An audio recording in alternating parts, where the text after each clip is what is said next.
I'd like to go ahead and call to order the HCISD Budget Workshop number 2. Welcome everyone. The time is 6:02, I think. 6 o'clock. I'm moving fast here. It is 6 o'clock, and this meeting has been posted in accordance with the Open Meeting Act. We have a quorum, and we will go ahead and begin. The first item we'll cover tonight is the public comments for agenda topics. Did we have anyone sign up for public comments? Madam President, there are no requests for public comments for agenda topics. Thank you, Ms. Leffner.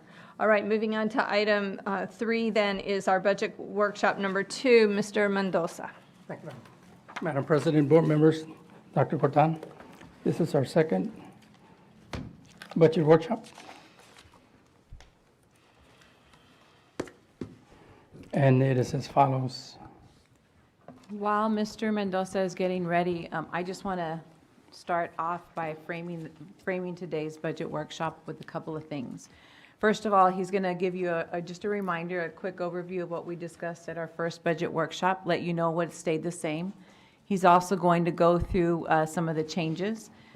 When we have been looking at creating our budget for next year, some of the things that we have brought in strategically is, number one, to make sure that we are going to have some type of a salary increase. So this evening, we're going to give you a little glimpse of what that can look like.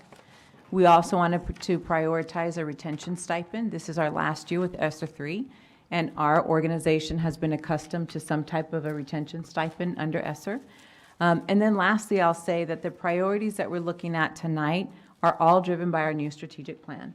And so we realize that through the budget cycle, we can accomplish so much more if we're strategic and if we link it back to that plan. So everything that we've been working on, I'm going to thank these two gentlemen ahead of time because we have spent quite a bit of time looking at that strategic plan and making sure that we are going to have a budget that's going to meet the needs of our organization. So I'll hand it over to Mr. Mendoza. Thank you, Dr. Cortan. So a few highlights from our last budget meeting. And we had a property value increase of over 25%. It went from 4.3 billion to 5.4 billion. Okay. Possible property tax reduction due to tax compression. We're looking at approximately 6 cents. That's without the state is in session, special session right now, and that's one of the main items that they're looking at right now. So that doesn't include that specific tax compression. Additionally, we looked at enrollment and ADA, and the trend is downward as well. And we saw that graph, and we'll see it again tonight. Increase our budget for school safety. We're budgeting around 1.5 million. I know there was this particular initiative last year, and we're continuing that initiative this year for safety of our kids and our students and our staff as well. Staffing guidelines adjustments. Again, at the first meeting, we had a $1.1 million reduction. Again, we're trying to right-size our district by having our staff comparable to our student population for this coming year. We had a possible increase in property insurance in the amount of $300,000, and also leveraging some ESSER 2 funds for our 23-24 school year. Let me ask a question. Yes, sir. And pardon me if this is something that is obvious. On the property tax reduction due to tax compression, if it's around 6 cents, what is that going to do to our overall collections? Does anybody know? Have we estimated what? So we, historically, our overall collections have been at 98%, and we expect those to be at 98%. We'll work closely with our delinquent tax attorneys to make sure that we reach those. But how much revenue less will we have if there's a 6%? Though that compression, the state is going to make up the difference because the state is requiring us to compress our tax rate down 6 cents. So the state will make up that difference. Yes, sir. So we're confident that the state is going to, they have the funds and it's part of their House Bill 3, that we compress our tax rate by 6 cents in this case, but they will come up and adjust our state funding to accommodate for the decrease in tax. And real quick, Mr. Powers, at the end, I forgot to mention, but at the end of the budget, once he reviews everything, Mr. Cavazos will join us so that he can do forecasting and give us a legislative update, just Okay. because he's studying that and he's tracking that, and certainly supporting Mr. Mendoza. So while he's going through the budget cycle, Mr. Cavazos is keeping his hands in the legislative updates, and he'll close tonight with that. Perfect. Thank you. Thanks. It's a trailer, it's the trailer. Let me get all my questions out. So on slide number 4, this is our estimated revenue projections. Again, we have 3 funding sources. Our local source, 51.7 million. Our state source is 123.9 million. That's a little bit of an increase. Again, that's due to a safety grant, $465,000 increase in the state allocation for safety. Federal programs, 7.5 million. Total estimated revenue for this, that we're estimating for this coming year, 183.3 million.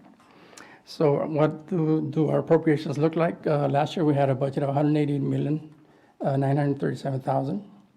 Again, one of the highlights is our staffing guidelines. We're projecting a savings currently of 1.3 million. In addition to that, we are looking to our property and casualty insurance, transferring over that to TRE. So that's a savings of 1.4 million. In addition to that, we have adjusted our central office budgets by 5%. So that'll save us another $740,000. So total appropriations at this point is 182,315,000. So how does that compare to our estimated revenues? That's a positive variance of just a little bit over $1 million. And as Dr. Cortan mentioned earlier, we ran some numbers on a possible salary increase, $1,000 for teachers, 2% for administrators, and 2.5% for everyone else. The cost of that particular scenario is just a little bit over $2.1 million. So we compare that to our proposed budget surplus. That gives us a 1.5 negative variance. Again, an item that is pending right now is the just increased basic allotment. If that particular basic allotment is increased, we'll net a $1.6 million in revenues from the state if that goes through. Estimated revenue in further detail, again, total revenue, we're looking at 51.7 million. Total state aid, we're looking at 123.9 million.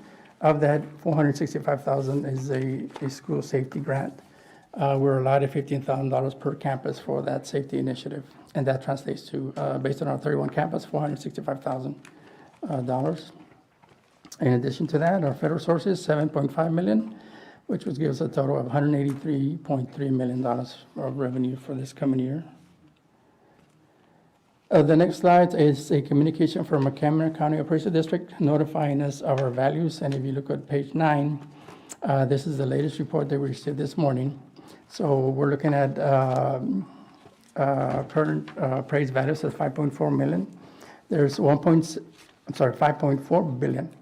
There's 1.7 billion in under review. And so more than likely our tax chief appraiser will certify our tax roll on or July of 2023. And we're hoping and we're expecting it to be at around 96%, which is about $5.3 billion for our coming tax year. This is just an increase, comparison of increase from last year to this year is about 25%. So this particular slide is our property tax values, revenues. So if you look at our compressed rate for 23-24, our enrollment, we're looking at 16,900. Our taxable value, 5.3 billion. Percent growth, 21% based on that 96% adjustments. Our proposed tax rate is $0.0963. Again, that's included with the compressed rate. Our total tax levy based on those two values is 58.2 million. Of that, we subtract 990,000 of frozen values.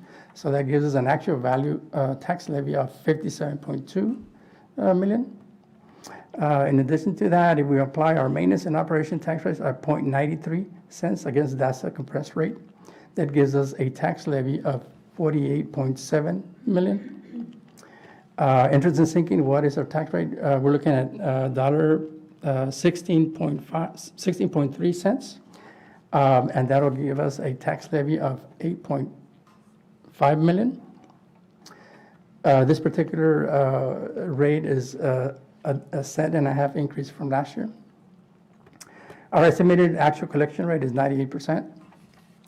Local revenues we expect to collect 47.7 million. Debt service, we expect to collect 8.3 million. Just a little further information on new construction. This year, we're looking at 70 million. As compared to last year, we had a new construction in the amount of 75 million. The decrease was in particular multifamily. It went down from 6 million to 1 million. So further down, we see our debt payments. Estimated budget for our debt service is 9.2 million. So what does our revenue look like for our debt service? We're looking to property taxes estimated at 8.3 million. We have an additional $275,000 in penalty and interest. We have additional state aid in the IFA and EDA programs. So total revenue that we're expecting this coming year on our debt service is 8.9 million. So how does that compare to our estimated expenditures of 9.2? That gives us a negative variance of 297,000. Remember last year we at our first budget workshop, that particular variance was 1.1 negative. The difference there is that a penny and a half increase on our debt service. Again, we are required to levy a tax on our debt service so we can be able to make our payments, our debt payments, both principal and interest. And that was approved by our voters when those bonds were issued. So that's key. So our proposed tax rate based on the compression, you can see our maintenance and operations, we're at 0.933 for our maintenance and operation tax rate. That's a 7-cent decrease. Our debt service, we're proposing to be at 0.1630. That's a penny and a half increase. So overall, our total tax rate proposed is $1.963, which is almost a 6-cent decrease. Again, this does not take into account what the state compression is going on right now as far as their special session, and I know they're looking at that particular savings there. Here is a graph on our property tax rates, as well as our property values. This yellow line right here reflects our increase in property values. Last year, we were at 4.3 billion. This year, we're at 5.4 billion, so that's a huge increase right there. This blue bar is our proposed M&O rate at 0.933, as well as this red bar right here illustrates our INS rate at 0.163 for a total of 1.09 tax rate proposed.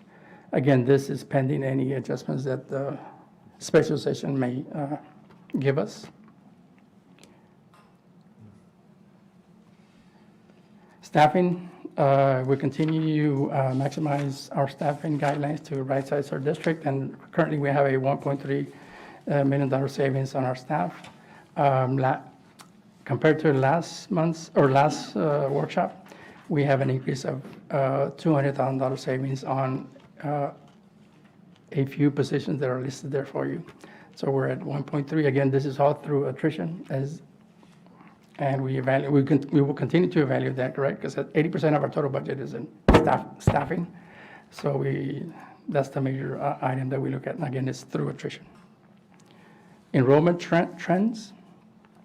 Again, we talked about this at our previous meeting. In 2015-16, we were at 18,650 enrollment. Currently, we are projecting to be 16,800 for this coming year, 23-24. Again, at previous years, our attendance rate were at least 95% or higher. Again, we have, every year we make an investment in our attendance incentives, and I know Dr. Corton is looking at that to make sure that we're earning a good return on our investment, and we'll be looking at that this coming year to improve our attendance rate, because it makes a big difference. Currently, for 22-23, we are at just a little bit over 92% attendance rate, and we're projected next year to be at 93 or higher. Again, that's going to be a big push that Dr. Corton will be discussing later and with our staff as well. Federal stimulus, again, ESSER funds have really helped our district balance our budget, ESSER 2 and 3. ESSER 2 ends September 30th of this year. We're expected to expend those funds. ESSER 3, that ends next year. And we're leveraging, for year 3, our retention stipends in the amount of $4 million out of ESSER 3. Next slide on item number 21. This is what we expect to end up this year. Currently, we have $168 million in revenue. That compares to estimated expenditures of $168 million. So that gives us a positive variance of $1.3 million. We add our beginning fund balance of $46.1 million, gives us a ending balance of $47.6 million. In addition to that, we add our TRE of $3.1 million, so that gives us an estimated fund balance of just a little bit of over $50.7 million. So budget workshop item that we consider for this particular budget workshop, again, we're working on a 2% increase for staff. That's about $1,000 for teachers, 2% for hourly. Again, we discussed the retention stipend for staff. We're looking at leveraging ESSER 3 funds in the amount of $4 million. Again, the per person amount is not yet determined. Again, we'll tier those particular amounts based on their history and employment history here with HCISD and their longevity here with HCISD. Again, we looked at other projected health insurance premiums. We expect those to remain the same. Our health insurance program is financially fine at this point. Included also is the 5% reduction in operating costs for central adjustments for central office departments. Again, and we're also finalizing our TRE budget to ensure that the TRE is aligned with district priorities, safety, and also our strategic plan. Legislative items. I know Mr. C will review that. Thank you, Mr. Mendoza. Thank you, Mr. Mendoza, Dr. Corton, Dr. Reiniger, board members. So a couple of things on legislative items. As Mr. Mendoza had mentioned on House Bill 3, school safety, the state has increased the school allotment from $9.72 per ADA to $10 per ADA. It's only 28-cent increase for that allotment, and it's really a minimal amount, probably about $28,000 for us overall for that particular allotment. But they also added a new allotment of $15,000 per campus for school safety. You know, that has already been approved by the legislation and sent to the governor for his signature. So that $15,000 translates to about $465,000 for our school district. You know, we have about 29 campuses, 30 campuses, times $15,000. That's that allotment for that particular school safety, House Bill 3. We were hoping that they would do more, you know, for this particular, you know, item from school safety, but that is what they currently have. Another thing that is not here that, you know, I was talking to Lori about is another bill called House Bill 1605, which adds some additional allotment, another $40 per enrollment allotment for curriculum materials, as long as they're state adopted. And then another $20 for some additional printed materials. So that's an additional $60 allotment per enrollment. So we are at 17,000 enrollment times $60. That's about, you know, $900,000 more or less if we can try and maximize those funds to purchase some curriculum materials and allotment as long as they're state adopted. And so we're looking at that closely as well. What did not pass, it hasn't passed, and Mr. Mendoza mentioned, was this tax rate compression that currently the state is in session and the special session to you know, looking at this. So the state has about $12.2 billion in the budget for tax rate compression.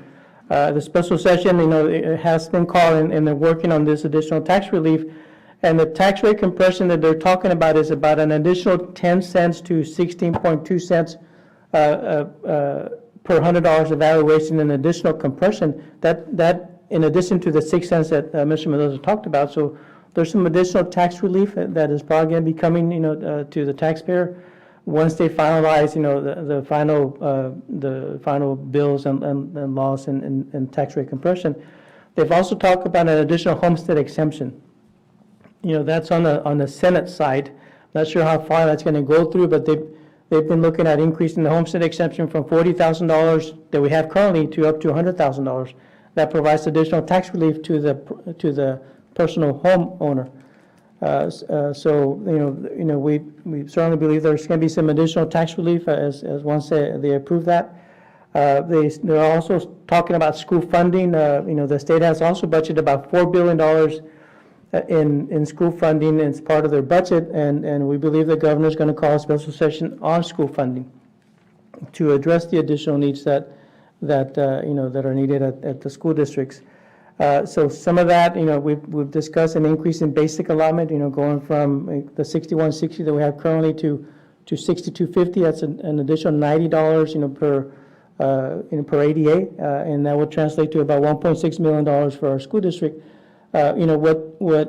What's going back and forth is this voucher, bill that they've talked about that, the House or the Senate, they're still talking about, debating about what they're going to do with the vouchers. But we do anticipate that they're going to address school finance in another special session and anticipate that there are going to be some additional funds, flowing to school districts on an increase in basic allotment and some other minor adjustments to the other special allotments as well. So we're keeping close tabs on that, and we think that there's going to be some additional funds as we go through. And as Mr. Mendoza mentioned on the salary increase, this is what we're proposing right now. It might change before now and the end of the month. The budget needs to be adopted by June 27th or June 30th, which I'll go over to the next slide. So this is the budget time. Any questions on the legislative items? I just have I'm not sure it's so much a question, but just to, point out for those that are watching online, on your previous slide, this 28-cent increase in school safety allotment Yes. by ADA, resulting, I think you said, in $28,000 minimal. to the district. It's just to point out that our district is spending easily an additional, not just our normal amount, but an additional $1.5 million on school safety, and our state is giving us $28,000 extra to cover that. Yeah. And so there's just such a huge gap and such a disparity there that I think is worth pointing out, but it's also worth pointing out how committed our district is to doing what's right for kids and keeping them safe. So absolutely, the $9.72 was there, this year and last year as a safety allotment, and that translated to about $150,000. The increase to $10 per ADA, we have, let's say, 16,000 ADA, that's $160,000. So it's not a big increase in that additional allotment. The $15,000 per campus, that's an additional $465,000. We're actually spending probably closer to $3 million overall for school safety at the campuses. The 1.5 was in addition to what we were doing, last year. So yeah, we definitely would like more funds for school safety. Thank you. But good point. What is our current allotment per child for the state? $6,160 for the basic allotment. Now, we have special allotments depending on the type of students as well, but the basic allotment is $6,160. And we're hoping that goes up to at least $6,250. There's talk about only a $50 increase, but we'll see what the state, where the state ends up with that. Will the county approve will they certify the tax roll in July even if they haven't finished protests? Yeah, they're required to certify the taxable values by July 25th. So we anticipate that they're going to do that. They have received, and talking to Richard Molina, the Cameron County Police District Executive Officer, they've had a lot of appeals. And so there's a process that they go through. Some of them are formal appeals, some of them are informal, and they'll go through all those appeals and yeah, certainly be ready to certify by July 25th. It's a, was a huge increase this year as far as taxable values, and like Mr. Mendoza was saying, the state through House Bill 3 that they passed about 4-6 years ago, they mandated us to compress the taxes based on our taxable values. Well, they offset those losses in tax revenues by additional state revenues. So we're revenue neutral as far as the revenues when it comes to the property taxes and the state subsidizing that. So I'll go over this last slide here real quick, if I can get to that one. Oops. There we go. Yeah, just the budget timeline. Again, this is a second budget workshop. June 27th. We'll schedule the public hearing to approve the budget on that particular date. We are required to post a notice in a newspaper 10 days prior to that. So June 17th or before, we need to have a notice of budget adoption and tax rate in the newspaper, and so we'll have it by June the 17th. June 27th, we're also going to review and consider approve new salary schedules and approve the budget and any final budget amendments for the 2022-2023 fiscal year. And then September the 12th, which is a regular board meeting in September, we'll hopefully bring forward the resolution to adopt the tax rate. That tax rate is probably not going to be the same as we publish because of the additional compression that the state's still looking at. So as long as it's lower than what we publish, then we don't need to republish that notice. So we anticipate that's going to be quite a bit lower. When will we receive the full budget we normally do every year? By June the 27th, yeah, you'll receive it, before that, to the board. So we'll send it to Will them. we get it at least We a can- week before the meeting? We can include it in your admin report so that you can look Yeah. at that. And I also want to just kind of let the board know.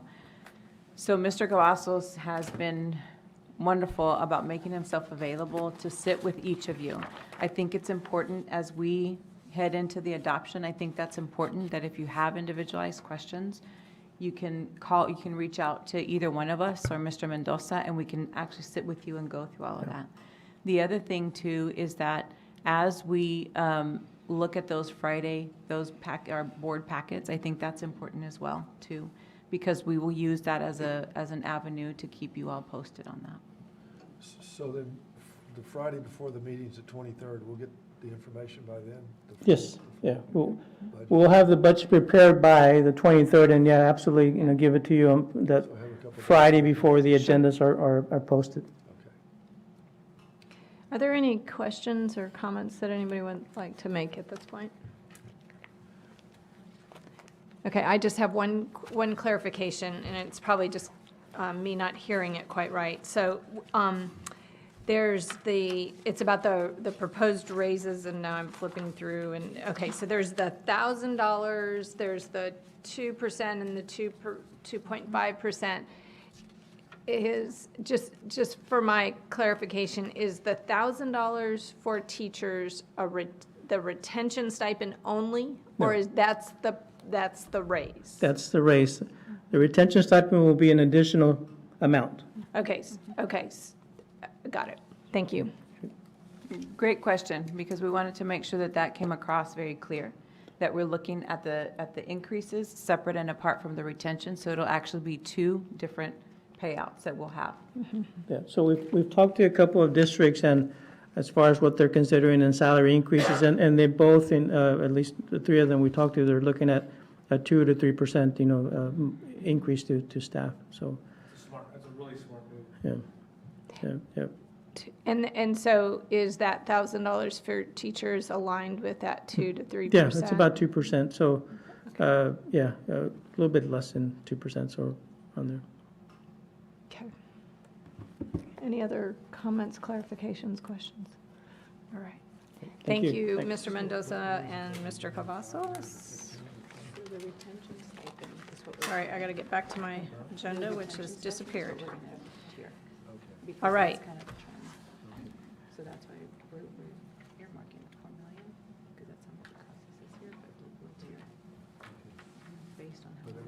everybody gets $1,000.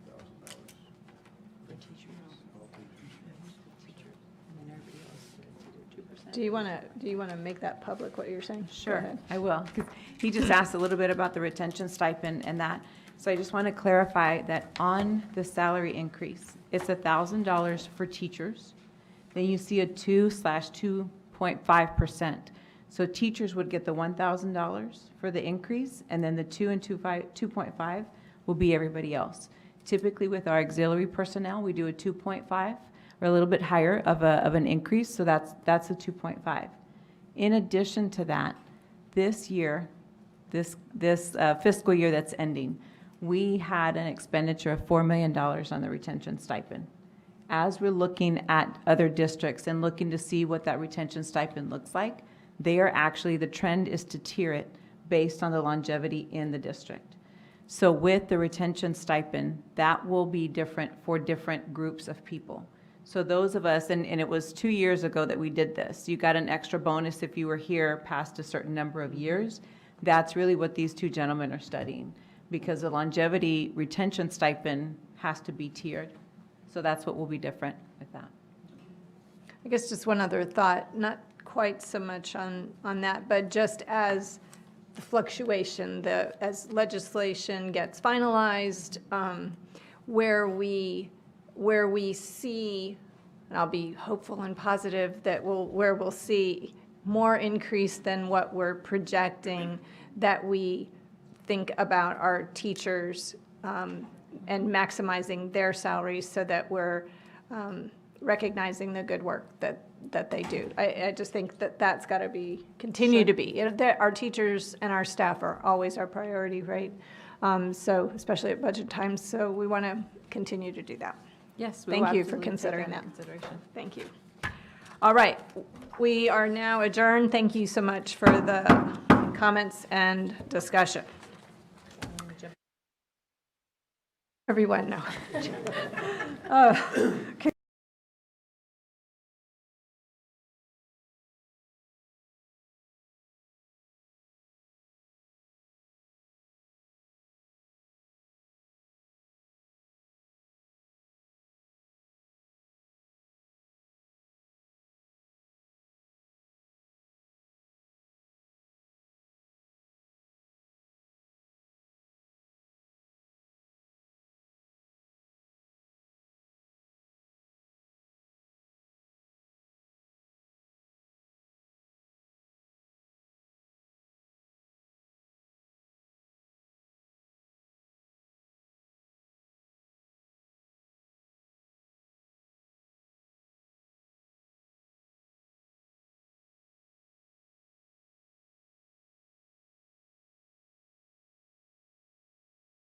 And this meeting has been posted in accordance with the Open Meeting Act. We do have a quorum.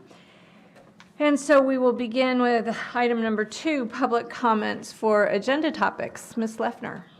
Madam President, there are no requests for public comment for agenda topics. Very good. Thank you, Ms. Leffner. All right. Item number 3, we will adjourn to closed or executive session pursuant to the Texas Government Code Section 55.1.074, the Open Meetings Act, for the following purposes. A, to discuss employment of teachers and other professional staff. B, discuss items related to personnel. We are now in executive session.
All right, welcome back. We are now to item 4, reconvene into open session for action on matters discussed in executive session. Item A, I'd like to see if there's a motion for consideration of approval of employment of teachers and other professional staff. Madam President, I move that we approve the staff that was recommended in closed session. Second? Thank you. I have a motion by Mr. Powers and a second by Mr. Jaimez. Any discussion? All right, all those in favor? Aye. Opposed? All right, ayes have it. Thank you very much. We are now adjourned.